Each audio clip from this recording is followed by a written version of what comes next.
நம்ம பார்க்க போகிறது வந்து சிறுதானியத்தை வச்சு ஒரு கீர், அதாவது திணையை வச்சு ஒரு கீர் வந்து நான் செய்ய போகிறேன்.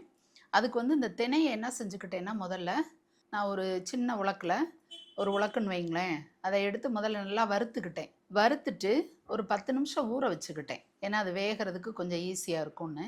ஒரு 1/2 லிட்டர் பால், அந்த பாலில் இப்போ இந்த திணையை வந்து நான் வேக வைக்க போகிறேன்.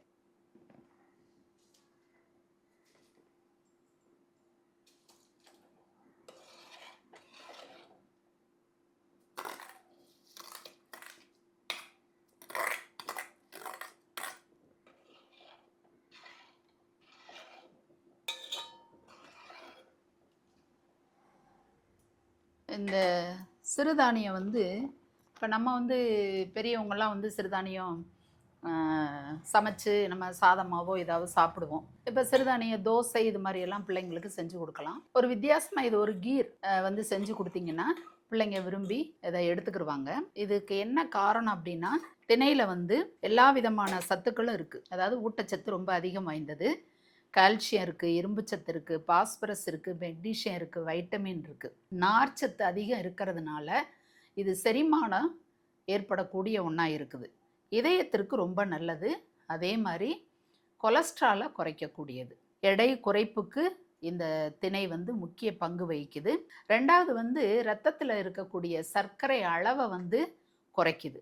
நோய் எதிர்ப்பு சக்தி அதிகம் கிடைக்குது. முக்கியமாக வந்து கர்ப்ப காலத்தில் கர்ப்பிணி பெண்களுக்கு ஏற்ற ஒரு சிறுதானியம்னா இந்த திணை. நேயர்களே, இப்போ திணை வந்து வெந்துருச்சு நல்லா பாலில். இப்போ நாட்டு சக்கரை, இது வந்து ஒரிஜினல் நாட்டு சக்கரை.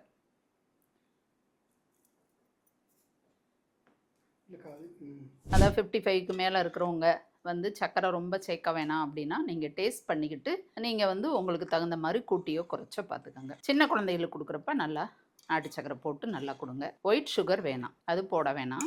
நேயர்களே, இப்போ பார்த்தீங்கன்னா பால் முதல்ல வெள்ளையை அரிஞ்சு பாருங்கள். அப்புறம் திணை நம்ம போட கொஞ்சம் கலர் மாறிச்சு. அதுக்கப்புறம் இப்போ நாட்டு சக்கரை போடவும் கம்ப்ளீட்டாக மாறிடுச்சு பாருங்கள். நல்லா இதை அப்படியே ஒரு பவுலில் நீங்கள் இந்த திராட்சை முந்திரி இதெல்லாம் நெய்யில் வறுத்துட்டு இதை வந்து நீங்கள் போட்டு ஒரு பவுலில் ஊற்றி நீங்கள் ஒரு ஸ்பூன் போட்டு கொடுத்துட்டிங்கன்னா நல்லா சாப்பிடுவாங்க. இப்போ முந்திரியை வறுக்கிறேன்.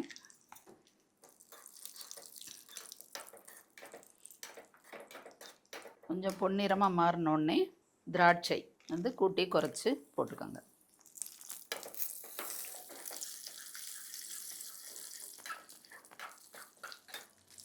இப்போ இந்த திணை கீரில் வறுத்த திராட்சை முந்திரியை நான் போடுறேன்.